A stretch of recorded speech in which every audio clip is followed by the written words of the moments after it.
You thought the more you gave, the more she'd love you. You told yourself that being loyal, consistent, and always available would eventually make her see your worth. But night after night, you lay there wondering why it only made her colder.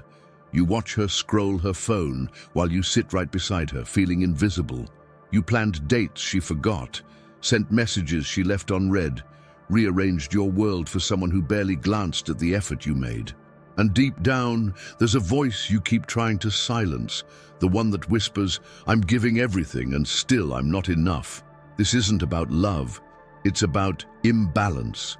You fell into a trap that's as old as desire itself, thinking that love is a reward for effort, that if you just give more, wait longer, tolerate a bit further, she'll wake up and appreciate you.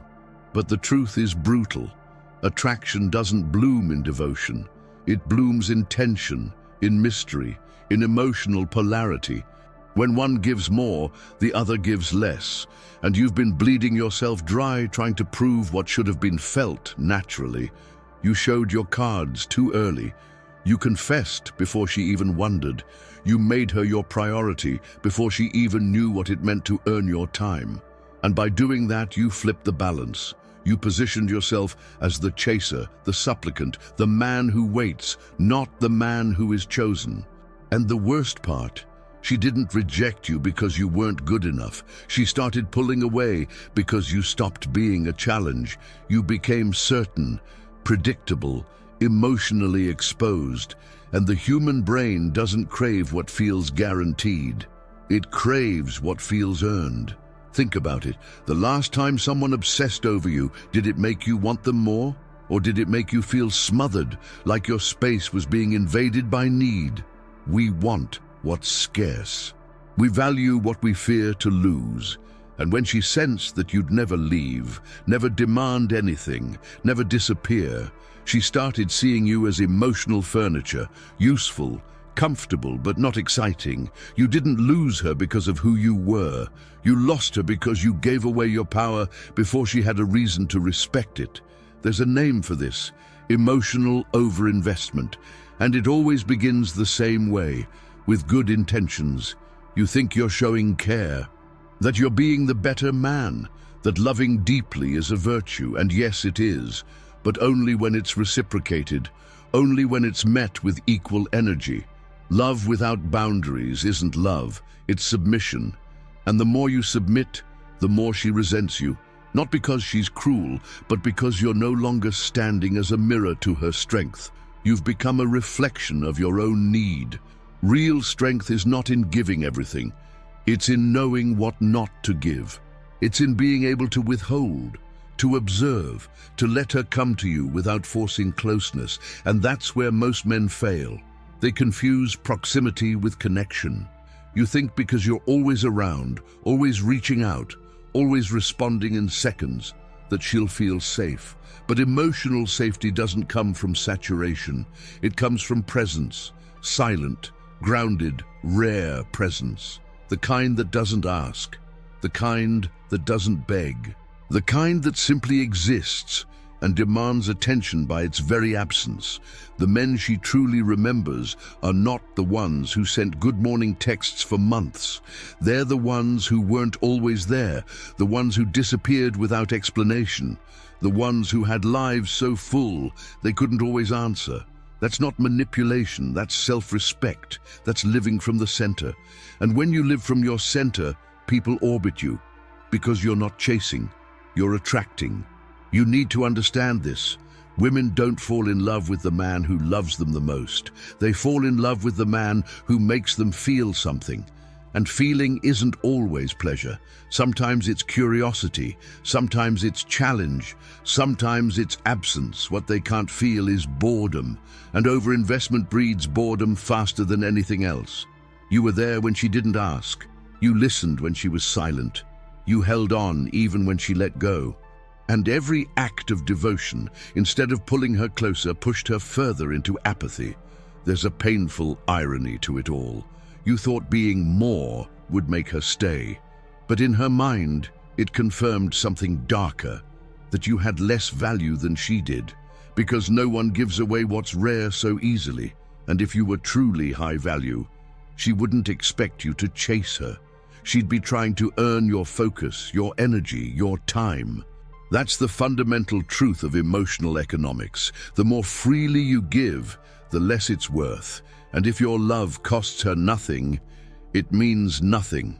She didn't leave because you lacked qualities. She left because you lacked tension, because you handed her the ending before she even finished reading the first chapter, because you removed the question mark, the very thing that keeps desire alive. And no matter how kind, loyal, generous, or supportive you were, none of it mattered once she stopped wondering whether she could lose you. There's a way to stop this, but it won't come from doing more. It will come from doing less, deliberately, from pausing before you reach out, from not replying instantly, from creating space, silence, breath between your affection and her behavior. Because when you stop filling every void, she'll start to feel the emptiness. And in that emptiness, curiosity is born again. Desire wakes up, and for the first time, she may finally turn her head. Not because you asked, but because you're no longer asking. Let that settle in your mind. Not everyone deserves your everything. And the woman who will truly love you, not just use you, is the one who won't need to be chased. She'll meet you in the middle. But you'll never find her if you keep running after the ones who walk away slower just to make sure you follow. It's easy to believe that loving more makes you better, that the person who sacrifices, adapts, and forgives first holds the moral high ground. But in the world of human relationships, morality doesn't dictate desire. Power does. And power isn't always about domination. It's about who sets the terms, who leads the rhythm, who others adjust around. And if you've always been the one adjusting, you've unknowingly surrendered the frame of the relationship. That's why she lost interest, not because you weren't good, but because you weren't leading. There's a subtle truth most men never learn. Women don't crave perfection, they crave gravity, something that holds its shape even under pressure. And if every disagreement makes you apologize, if every cold response from her makes you rush in to fix it, you become a man with no spine, a soul made of liquid, easy to pour into whatever shape she prefers. At first, that might feel safe, but over time, safety without strength becomes suffocating. It feels like being loved by someone you can't respect. Think of the moment she tested you. The silence after a disagreement, the passive-aggressive comment to provoke a reaction, the unexplained withdrawal of affection. You called it moodiness. You said she was complicated, but that was never the full story. What she was really doing was checking your foundation. She wanted to know, can you stand or will you fold? And every time you folded, every time you tried to win her back with words instead of boundaries, she learned something about you. She learned that your love had no edges, that it came unconditionally, unfiltered, uncontested, and to the human brain, anything that's unconditional is also devalued. When you love someone more than they love themselves, they begin to see you as weak, not because you are, but because you reflect back to them a version of themselves they don't want to face. You become a mirror of their own emotional laziness, their own lack of effort, their own unworthiness. And the more you offer, the more guilty they feel, until guilt turns into irritation, and irritation turns into distance. This is why the man who stands still is more powerful than the man who chases, because stillness is not passivity, it's clarity. It says, I don't need you to complete me. And that independence creates attraction. It plants a seed of doubt, a sense of scarcity. She starts to wonder, why isn't he chasing me like the others? And in that moment, you reclaim the power you lost, not by force, but by presence. Men often confuse dominance with aggression. They think being strong means being loud, being harsh, being emotionally unavailable. But real dominance, the kind that women feel in their bones, is quiet. It's calm. It's self-possessed. It's the ability to hear disrespect and respond with silence, not insecurity. To walk away, not to plead. To say, without saying anything at all, I'm not afraid to lose what doesn't respect me. And here's the part no one talks about. Women remember those men forever. The ones who didn't try too hard, the ones who had their own pace, their own gravity, their own world, because desire thrives in mystery, and when a man is a complete world unto himself, not begging to be included in hers, he becomes the kind of man she wants to enter voluntarily. But you were taught to do the opposite. Movies, books, society told you to love harder, to fight for her, to never give up. And so you did. You texted even when she ignored. You planned even when she cancelled. You forgave even when she disrespected. And somewhere along the way, you thought persistence was noble. But what you called loyalty, she saw as desperation. And desperation kills polarity. It blurs the roles. It makes her the prize and you the petitioner. You need to understand the difference between patience and passivity. Patience is waiting from a place of strength. Passivity is waiting because you're afraid.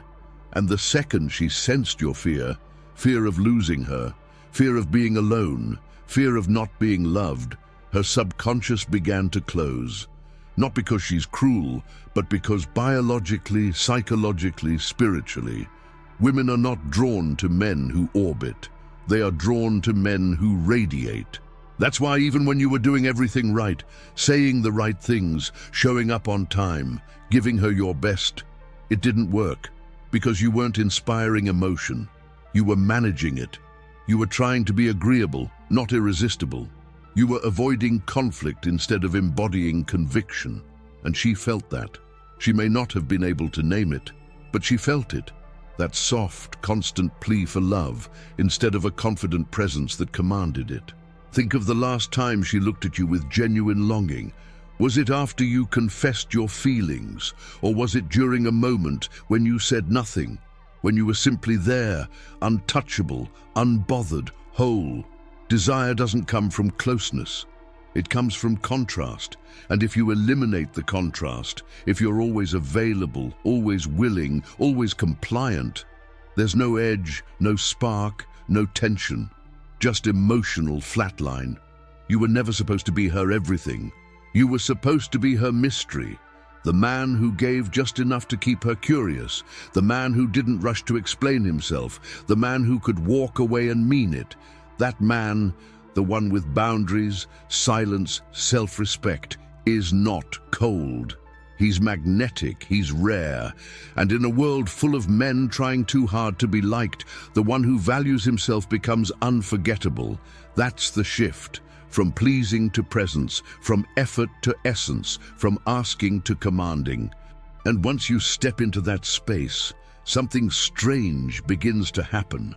The more you hold back, the more she leans in. Not because you manipulated her, but because you finally remembered your value. And that value, once reclaimed, changes everything. There comes a moment in every man's life when he realizes that the more he gave, the more invisible he became. It didn't make sense at first. You thought love worked like a transaction. Offer more, receive more. Be reliable, be kind, be attentive, and surely that would win her over. But instead, she drifted, emotionally, physically, spiritually. And the more she pulled away, the harder you tried, until your effort became the proof of your own irrelevance. What you failed to see was that love, real, magnetic, lasting love, isn't about how much you give. It's about how much you own. Yourself, your time, your energy, your silence. Women don't fall in love with men who are always present. They fall in love with the space those men guard. The man who gives everything too soon becomes a room with no doors. Easy to walk in and easier to walk out. You became that room. Open, predictable, too accessible. You didn't know that in her subconscious, the brain was processing you not as a prize, but as a certainty. And humans don't crave certainty. We crave significance, impact, depth. And you gave her comfort when what she craved was contrast, not conflict, contrast. The difference between her and you, between her world and yours, between her chaos and your center. That's the paradox. No one teaches men. Being emotionally available does not mean being emotionally naked. It doesn't mean letting your need to be loved dictate your every move. You see, when your identity revolves around her reaction, you've already lost. Because the moment she becomes the judge of your worth, you're not a man anymore. You're a reflection, a puppet, a response. Real masculine energy is not reactive. It doesn't beg. It doesn't chase. It receives, it observes, it decides. That's the kind of presence that makes a woman sit in silence and wonder what you're thinking. That makes her choose her words more carefully. That shifts her from the one being pursued to the one waiting to be chosen. And that dynamic, whether subtle or obvious, is the soil where true desire grows. Let me give you an example. Think back to the last time you had an argument with her. What did you do? You probably tried to fix it fast. Maybe you apologized first. Maybe you texted even when she gave you the cold shoulder. Maybe you offered reassurance, hoping it would smooth things over. And in doing so, you signaled something you didn't realize, that her emotional volatility had more weight than your emotional ground, that her discomfort dictated your direction. But what if you had done the opposite? What if, instead of reacting, you held your position, not with anger, not with ego, but with quiet strength? What if your silence had said, "I will not reward immaturity with attention"? What if your absence spoke louder than your presence ever could? That's not manipulation. That's leadership. That's masculinity. And it's terrifyingly rare. You need to understand, a woman doesn't test you because she wants to fight. She tests you because she wants to feel your edge. She wants to know that the man she's with is anchored, that his world doesn't spin faster every time she throws a stone into his ocean. She wants to feel your calm, not your compliance, your discipline, not your desperation. Because that's what builds trust, not love alone. Trust. And trust is the foundation of attraction. Let me make this even clearer. When you over-explain, you lose power. When you defend yourself too much, you lose power. When you ask for love, beg for answers, chase validation, you're not just losing power. You're surrendering the throne of your own life. And a man without a throne is not a king. He's a servant, even if he's well-dressed, even if he's sweet, even if his heart is in the right place. A king doesn't need to convince anyone of his worth. His presence speaks before his words do. And this isn't just poetic metaphor, it's biological. Studies in evolutionary psychology show that women subconsciously assess a man's confidence not by what he says, but by what he doesn't react to. Indifference to chaos, self-control under pressure, non-neediness in affection. These are primal cues of strength. And strength in the psychological sense is always more attractive than sweetness. Now let's be honest. Part of you knew this already. That's why you feel exhausted, because you've been fighting against your own instincts. You've been trained to be nice when what you should have been is clear. You've been taught that patience means tolerance, when in fact, patience is the ability to walk away with grace. And you've confused empathy with submission. But the truth is, your softness didn't fail you. Your lack of standards did. You can still be kind. You can still be generous. But only from a place of choice, not fear. Because when you give from fear, fear of losing her, fear of not being enough, fear of being alone, your kindness becomes a currency of self-betrayal. And over time, she'll feel that. Even if she doesn't know how to name it, she'll feel it. That under your affection there's a quiet plea, "Please don't leave me." And nothing kills desire faster than a man who's trying not to be left. Because in that dynamic, he's not a partner, he's a passenger. And no woman truly wants to drive the whole relationship. She may try, she may test, but deep down, she wants to lean into someone who leads, not someone who collapses. So you have a choice. You can keep doing what you've always done. Keep being the good guy, the safe guy, the predictable, available, easy to read, emotionally transparent man. And you'll keep getting the same result, temporary affection, followed by slow detachment.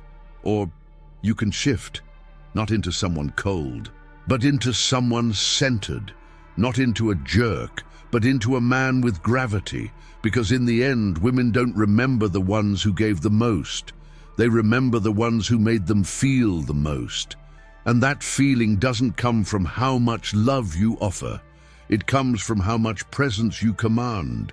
And once you understand the difference, everything in your world begins to change. Reclaiming your presence doesn't begin on the outside.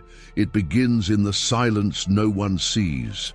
In the quiet moments where you're alone with your own mind, and the battle isn't against her, but against every version of yourself that thought being lovable meant being smaller.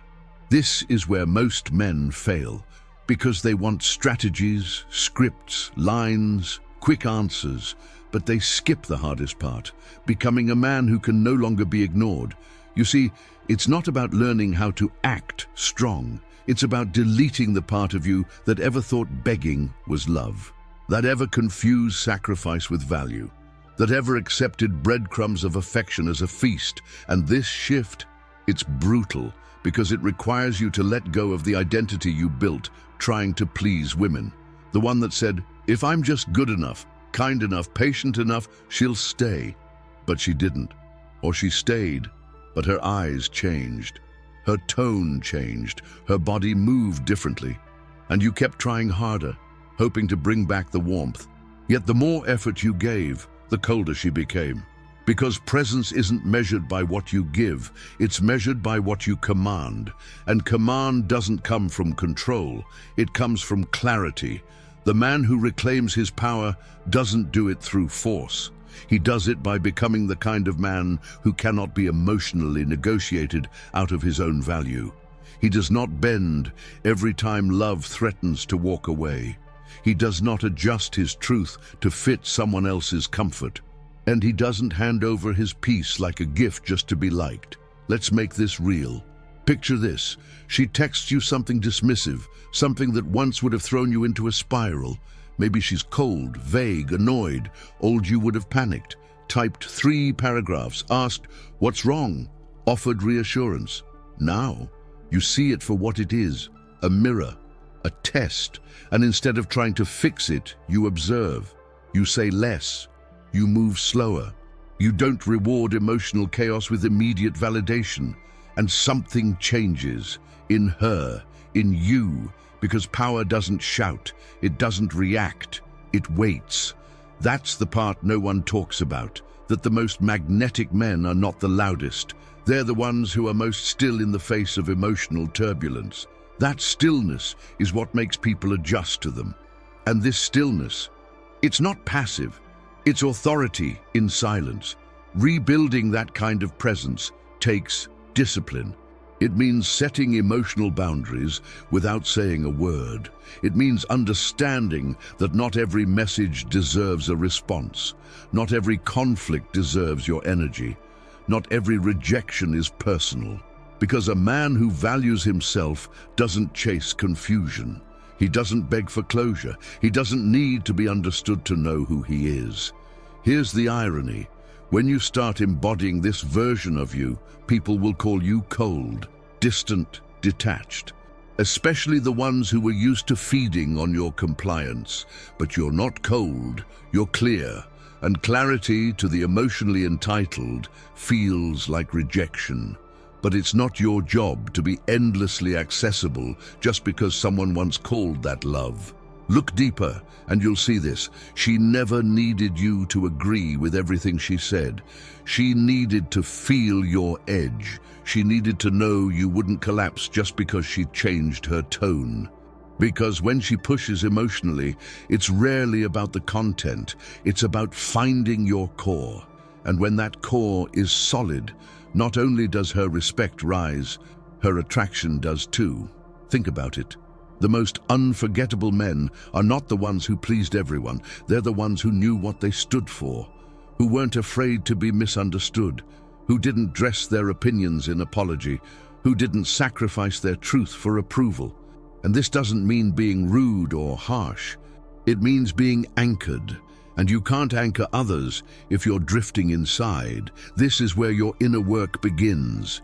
You must start measuring your strength not by how much you endure for others, but by how deeply you stand rooted in yourself. That means healing the wounds that made you think love had to hurt, that affection had to be earned through exhaustion, that being chosen required you to first abandon yourself. Self-abandonment is the quiet poison that kills all potential. It disguises itself as generosity, but it always leaves you empty.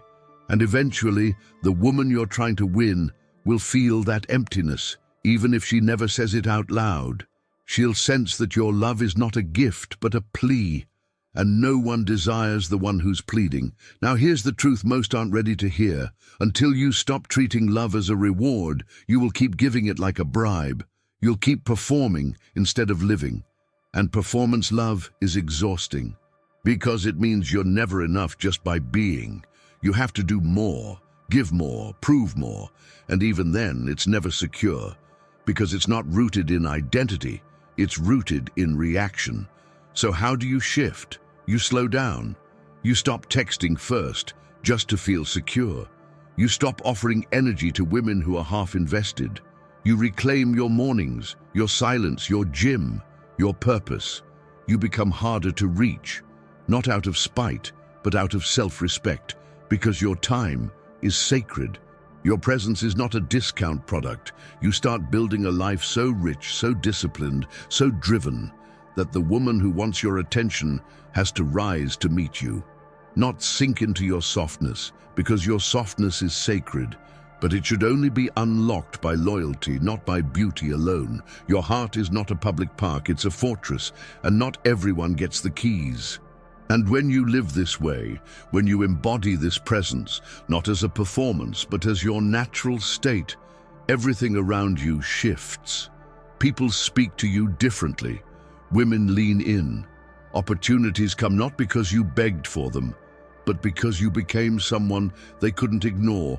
This is what she really wants. Not perfection, not aggression, but a man who is emotionally immovable, whose love is offered, not surrendered, whose silence carries weight, whose decisions aren't made in fear, but in vision. There comes a moment when a man wakes up, not because someone gave him permission to do so, but because the weight of being overlooked, misunderstood, and misused finally becomes heavier than the fear of standing alone. That moment is quiet. No applause, no dramatic music, just you. You and the slow, echoing realization that the love you've been chasing was never about love. It was about being seen. You thought that if you just kept showing how much you cared, one day she'd look at you and finally get it, finally realize your worth, finally return the same energy. But she didn't, because desire doesn't respond to desperation, it responds to gravity. And gravity is not built on effort, it's built on essence, on who you become when you stop trying to earn a seat at someone else's table and start building your own. Here's the truth, she never fell out of love with you. She fell out of respect. That's what you lost. Not the romance, not the attraction, but the reverence. And reverence dies the moment you start shrinking yourself to stay close to someone who was drifting away. The moment you stop leading your life and start orbiting hers. And the irony, the more you orbit, the less she sees you. Because you've become background noise in a story you were supposed to co-write. But this isn't the end. It's a doorway. The man who rebuilds himself from this point does not return as the same version who got hurt. He doesn't seek revenge. He doesn't seek validation. He seeks alignment. Alignment with a deeper truth. That love is never about proving your worth to someone. It's about protecting it. And when you protect your worth, you begin to attract not just attention, but recognition. Let's make this real. You used to reply instantly. Now you pause, not as a tactic, but as a choice. Because you are no longer rushing to fill empty silences. You used to say yes to everything, just to keep her happy. Now you weigh your responses. You used to explain yourself endlessly, afraid of being misunderstood. Now you let misunderstanding stand because your truth is not up for negotiation. You begin to move differently. You show up to the gym not because you're insecure, but because you're building a body that reflects the discipline of your mind. You clean your space, not for her to visit, but because the man you are becoming demands order. You read, learn, sharpen your focus, not to impress, but because power lives in silence and knowledge, not noise and desperation. And people start to notice. She notices. Maybe she doesn't say anything. Maybe she still plays the same games, posts the same vague stories, sends the same half-hearted messages. But now, you don't flinch. You don't chase. You watch. You let her feel the distance. Let her question what changed, because for the first time, you're not emotionally available just because she remembered you exist. You're present, but not accessible. And that distinction shifts the entire dynamic. You're no longer the man who texts to be chosen. You're the man who chooses when and if he gives his attention. And your energy becomes currency, sacred, selective, expensive. Not everyone can afford it anymore, especially not those who once took it for granted. And here's the twist. You don't become cold, you become clear. And that clarity is what reactivates desire. Because women don't desire obedience, they desire leadership, presence, edge. And edge isn't cruelty. It's confidence without apology. It's silence without fear. It's love without begging. And when you carry that, something ancient shifts in the atmosphere. You stop being the backup plan. You become the blueprint. The reason she pulled away wasn't because you were too nice. It was because you were too predictable, too emotionally available without discernment. And when a man becomes predictable, he becomes forgettable. But now, unpredictability has returned, not in the form of games, but in the form of self-possession. She doesn't know what you're thinking anymore, and that's power. She doesn't know if you'll respond, if you'll care, if you'll even stay. And that tension, that unknown, that's where desire is born again. But this time, it's not about her. It's about you. You've entered the stage of your life where your standards speak louder than your feelings, where your boundaries are not walls, but invitations for the right people to rise or leave. You're not looking for attention, you're looking for alignment. And alignment filters. It subtracts before it adds. It repels before it attracts. It requires you to let go of every version of yourself that settled, that tolerated, that begged. This is the part where most men panic, where they feel the pull to go back, to text, to call, to just check in. Don't collapse into old habits that buried your power in the first place. The silence you're sitting in now, that's not rejection. That's refinement. That's where the next version of you is born. Not in noise, but in absence. Not in her arms, but in your solitude. You were never supposed to be loved for how much you give. You were supposed to be loved for how deeply you know yourself. Because when you know yourself, you don't overextend. You don't explain. You don't chase ghosts. You let what wants to leave, leave. You let what no longer serves fall away. And in that letting go, you rise not in anger, but in quiet, unshakable truth. This is where the contract shifts. You no longer enter relationships trying to be enough. You are already enough. And if someone can't see that, you don't argue. You exit. Because the man who walks away from disrespect without needing to be dramatic is the most dangerous man of all. He doesn't beg. He doesn't threaten. He simply disappears. And in that disappearance, something extraordinary happens. His presence becomes unforgettable. You are that man now, the man who no longer asks to be loved, but commands recognition, not through force, but through presence, through consistency, through clarity. You have stopped making noise, and that silence, it's deafening. Not because it hurts her, but because it heals you, because for the first time, you're not performing. You're being, and that being is more magnetic than anything you could ever fake.